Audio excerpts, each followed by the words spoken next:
नमस्कार, माझ्या चॅनलमध्ये आपल्या सर्वांचे स्वागत आहे. तर आज आपण रव्यापासून केक कसा बनवायचा हे आपण पाहणार आहोत. तर हे वाटीने सगळे माप घ्यायचे आहेत. याच वाटीने गूळ घेतलेला आहे 1 वाटी.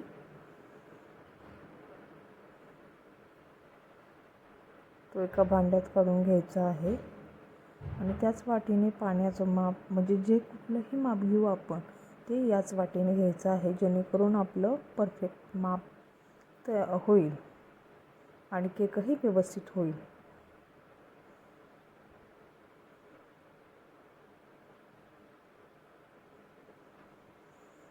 हे बघा, मी अर्धी वाटी पाणी घेतलेलं आहे. 1 वाटी गूळ घेतला, त्यात अर्धी वाटी पाणी टाकलेलं आहे. म्हणजे जी वाटी घेतलेली आहे मापाने त्या मापाने पूर्ण घ्यायचं आहे आणि गॅसवर ठेवून थोडं म्हणजे विरघळेपर्यंत गूळ विरघळेपर्यंत फक्त आपण ते उकळी देणार आहोत.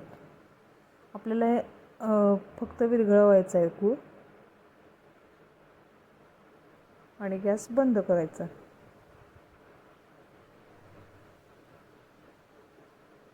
हे मिश्रण आपण थंड करायला ठेवणार आहोत. तोपर्यंत दुसरी तयारी करत आहोत आपण. हे बघा, मी इथे माझ्याकडे जे ड्रायफ्रूट्स आहेत ते मी घेतलेले आहेत सगळे. बदाम, अक्रोड, काजू, किशमिश, मगजबी आणि भोपळ्याचे बी अशा प्रकारे मी ड्रायफ्रूट्स घेतलेले आहेत. माझ्याकडे जे अवेलेबल आहेत ते घेतलेले आहेत. हे काही म्हणजे तुमच्याकडे जे अवेलेबल असतील ते तुम्ही घ्या. हे ऑप्शनल आहे. हे आपण कट करून घेऊयात. बारीक बारीक कट करून घ्या, जेणेकरून गार्निशिंगला पण चांगलं दिसेल आणि टेस्टही याची खूप छान येते.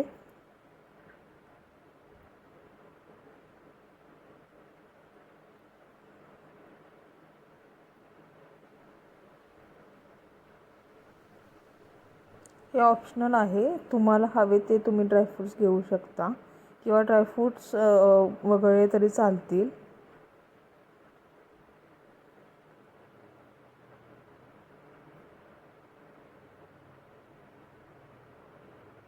लहान मुलांना ड्रायफ्रूट्स असले की खूप छान वाटतं, त्यांना खायला पण छान वाटतं आणि हेल्दी पण आहे.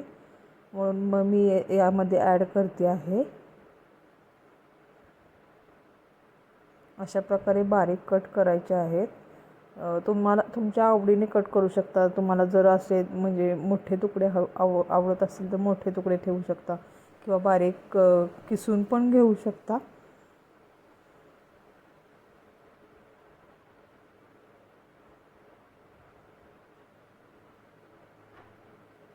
तुकडे ठेवले की थोडे क्रंची पण लागतात केक खाताना.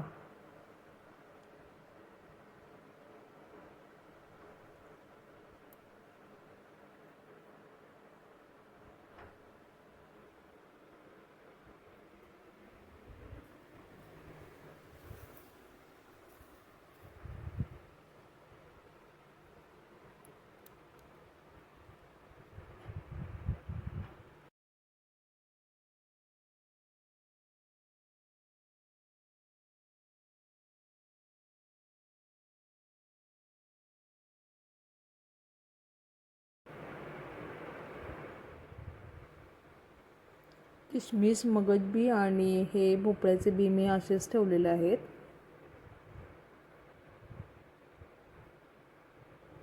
हे बघा, हे आता रेडी झालेले आहेत. तर आपण दुसरी तयारी पुढची करूयात. तर मी आता या कुकरमध्ये शिजवणार आहे. त्याला ओव्हन वगैरे लागणार नाही. तर पाणी अशा प्रकारे 1 इंचभर पाणी ठेवा तुम्ही किंवा त्याच्यापेक्षा जास्त जरी ठेवलं तरी चालेल. पाणी जास्त म्हणजे आपल्याला 30 ते 35 मिनटे उकळायचं आहे. त्यामुळे थोडं जास्त पाणी ठेवलं तर काही हरकत नाही आहे.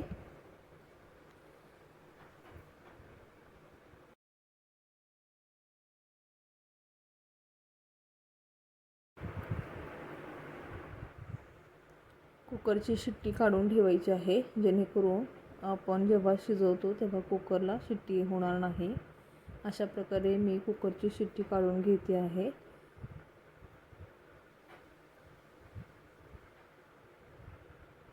हे बघा, कुकरच्या शिट्टी पूर्ण काढल्यामुळे त्यातून हवा जरी जात असली तरी आपलं व्यवस्थित बेक होणार आहे. तर आता मिक्सरचं भांडं घेऊन त्यामध्ये 1 वाटी रवा घेतलेला आहे. जी वाटी आपण गुळाचं माप घेतलं होतं तीच वाटी आहे. त्याच वाटीने सगळी मापं घ्यायची आहेत जेणेकरून आपला केक परफेक्ट होईल. त्याच मापाने अर्धी वाटी गव्हाचं पीठ घेतलेलं आहे.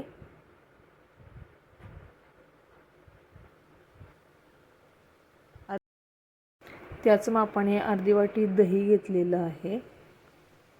दही जास्त पातळ नसावं.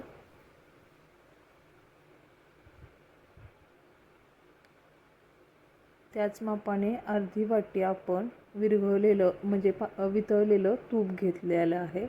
तुम्हाला हवं तर तेलही घेऊ शकता.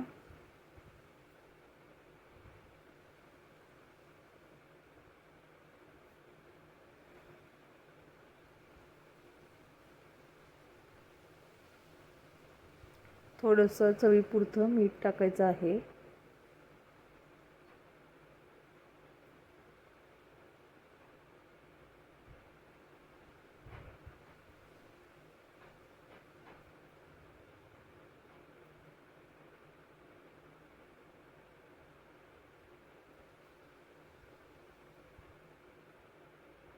आता मगाशी जे आपण गुळाचं पाणी तयार केलं होतं ते गाळून घ्यायचं जेणेकरून त्याच्यामध्ये गुळाच्या पाण्यामध्ये जी घाण असेल ती पूर्णपणे निघून जाईल. तर अशा प्रकारे गाळून घ्यायचं आहे. पूर्ण पाणी तुम्ही याच्यामध्ये घ्यायचं आहे. याच्या व्यतिरिक्त दुसरं पाणी लागणार नाही, त्यामुळे जे एवढं पाणी पुरेसं आहे त्याला. हे पाणी थंड झाल्यानंतर तुम्ही घ्यायचं आहे. गरम पाणी घेऊ नका. चवीसाठी वेलचीची पूड टाकलेली आहे मी अर्धा चमचा. तुम्हाला हवे तो जो फ्लेवर हवा आहे तो टाकू शकता तुम्ही. अशा प्रकारे बघा बॅटर तयार झालेलं आहे.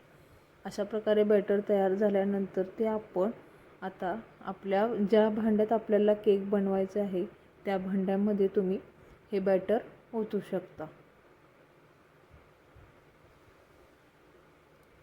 कुकर हा प्रीहीट करायला ठेवलेला आहे. प्रीहीट म्हणजे थोडं 5 मिनटं उकळायला पाणी ठेवायचं जेणेकरून आपल्याला व्यवस्थित बेक होईल. आता मी हे मिश्रण व्यवस्थित फेटते आहे जेणेकरून हे मिश्रण व्यवस्थित फेटून सगळं मिक्स आपण जो सोडा आणि पावडर बेकिंग पावडर घातलेली आहे ती व्यवस्थित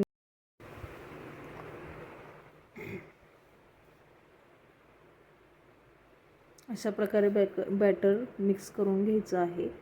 आता इथे अर्धा चमचा बेकिंग पावडर टाकते आणि त्याच मापाने पाव चमचा असं बेकिंग सोडा टाकायचा आहे. हे दोन्ही मिक्स करून घ्यायचं आहे. आता आपल्याला ते ॲक्टिव्ह करण्यासाठी थोडंसं दूध घ्यायचं आहे आणि ते त्याच्यावरती ओतायचं आहे. त्याच्यामुळे बेकिंग सोडा आणि पावडर ही ॲक्टिव्ह होते आणि आपला केक छान फुलतो.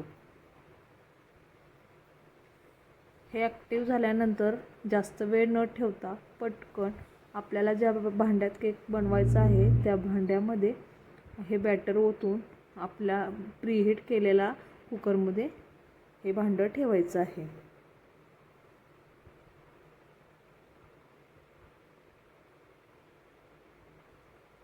एकसारखंच फेटायचं आहे. दुसऱ्या बाजूला उलट्या दिशेने फेटू नका तुम्ही. आता हे मी भांडं घेतलेलं आहे त्याला थोडंसं तेल लावलेलं आहे. तेल सगळ्या बाजूंनी असे लावून घ्यायचं आहे जेणेकरून आपला केक चिकटणार नाही. तुम्ही तेल लावू शकता किंवा तूप लावू शकता तुमच्या इच्छेने.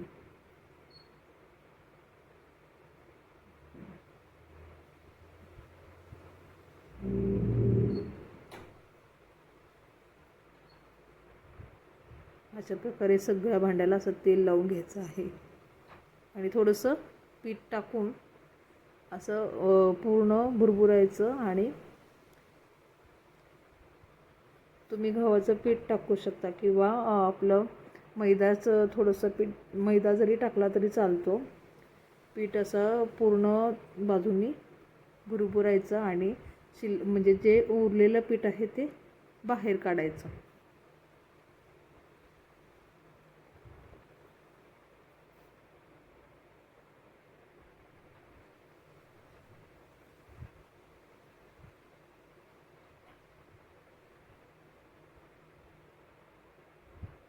हे बघा अशा प्रकारे पीठ लावून तयार झालेलं आहे.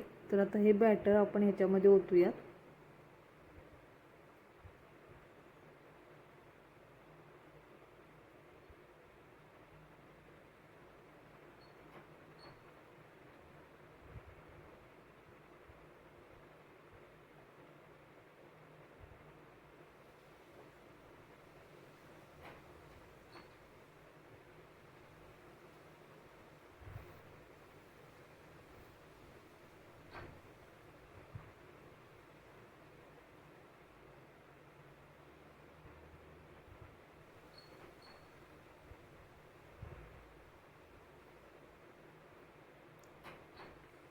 थोडं टॅप करून याच्यामध्ये बबल्स आपण काढायचे आहेत, जेणेकरून केक व्यवस्थित तयार होईल.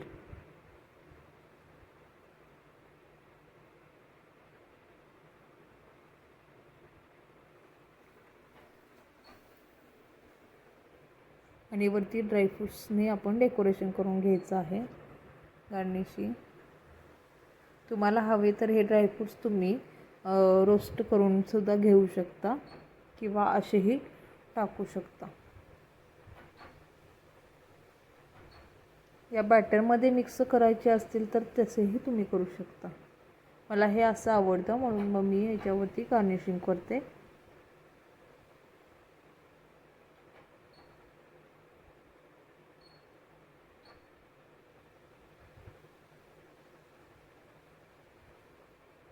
आता हा केक आता आपण कुकरमध्ये बेक करायला ठेवणार आहोत. 30 ते 35 मिनिटे असा केक बेक करायला ठेवायचा आहे.